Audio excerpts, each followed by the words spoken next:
So, I just got word yesterday that the barracks I live in have been condemned, and myself and everyone else who lives here is going to get moved to the other side of Post.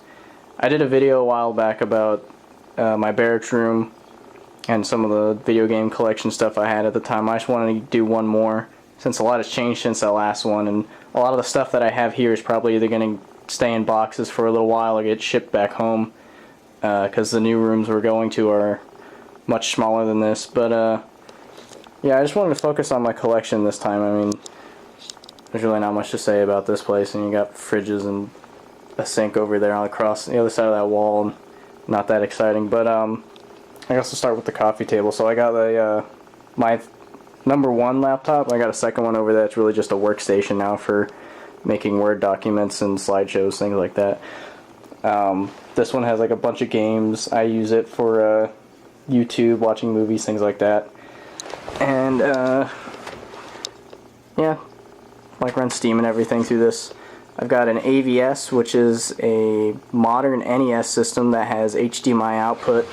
And it's also got a second cartridge port underneath. Let me just see if I can just pull this out really quick. You've got the one in the back for NES, and then this one right here for Famicom cartridges. So that's pretty cool. And it's got built-in multi-tap with 4 controller ports. And it's also got updatable firmware and pre-programmed Game Genie codes in it, so that's pretty cool. Then I've also got an Atari 2600 Junior, so that thing's kind of cool. I got the games for that over there. Yeah, there we go. A couple NES games. It's a Sega Master System at the top there. A couple of Nintendo Powers and all that crap over there. And then over here is a Sega Genesis CDX. So this thing's really neat. I didn't even know this existed until like 2 years ago, and I immediately wanted one. Then of course 32X add-on on top. Underneath, that's a twin Famicom that my dad got me. That thing's pretty cool. It's a Nintendo Famicom and its disk system combined into one unit, so I only need a single power supply for that. And then a Sega Master System Model 2. That thing's pretty cool. It has Alex Kidd pre-programmed into that.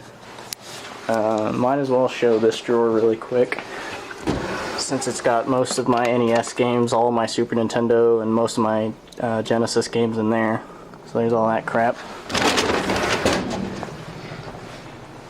And on the TV I've got the sensors for the Power Glove, just cause.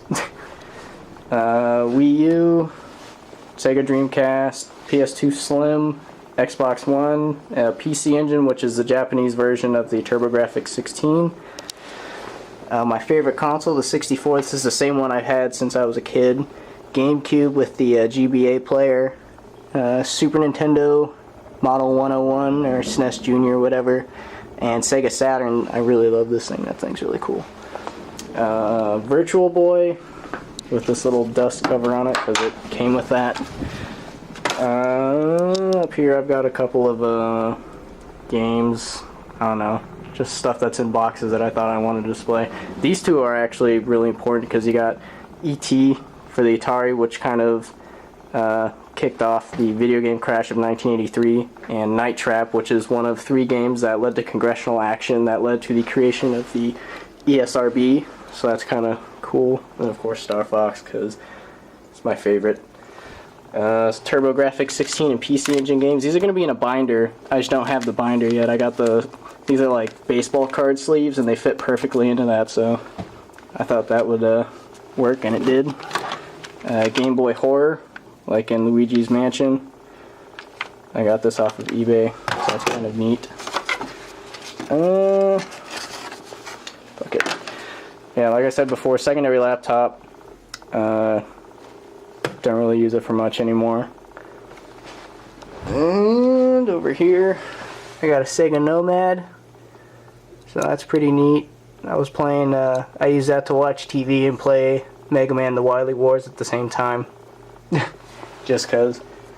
And Neo Geo Pocket and Neo Geo Pocket Color are here. And then a Donkey Kong Game & Watch. It's one of the multi-screen ones. Game Gear and Game Boy. I thought that was kind of like a fitting display, having them side by side like that. Inboxed Genesis Game Genie and Ghostbusters for the Sega Master System. Kind of fits with the other Ghostbusters stuff I have right here. More Star Fox stuff, and one of 2 Power Gloves. The other one's in a cabinet. A bunch of my Sega Saturn games. Sega CD32X game, Corpse Killer.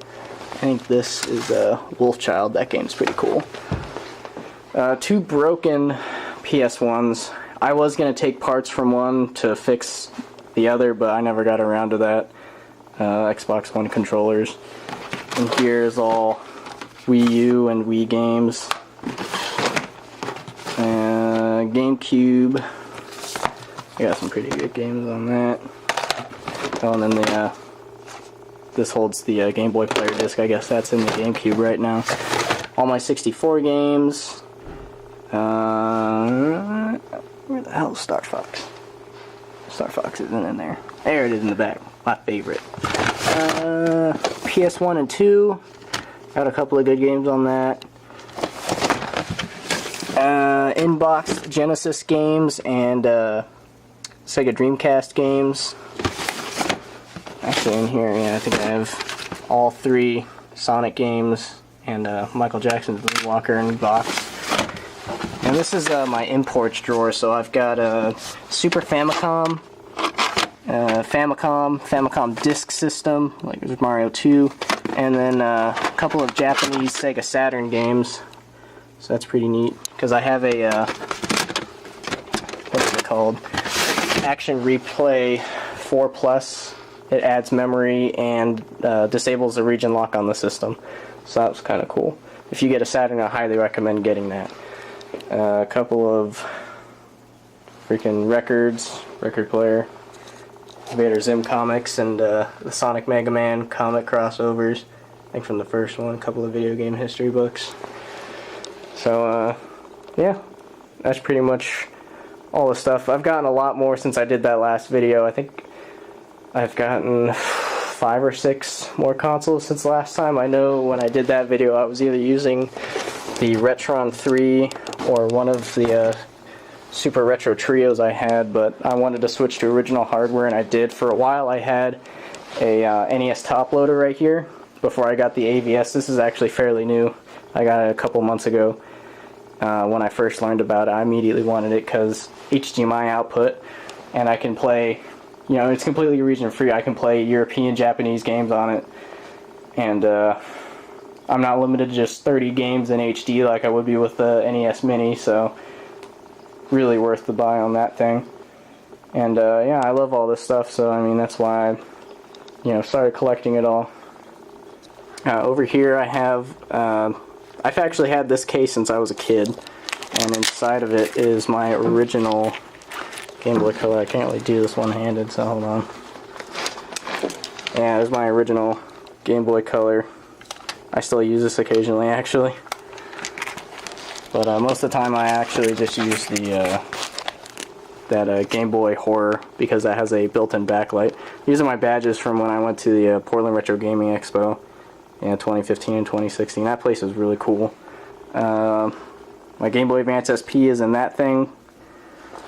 And we got Mario history poster, whatever. All kinds of different gaming posters in here. A crap ton of Star Fox posters. So, Legend of Zelda over there. That one's pretty cool. Yeah, I mean, that's pretty much all my stuff. This is all going to be going in boxes soon, so I just want to do a video one last time of all the stuff while it's out.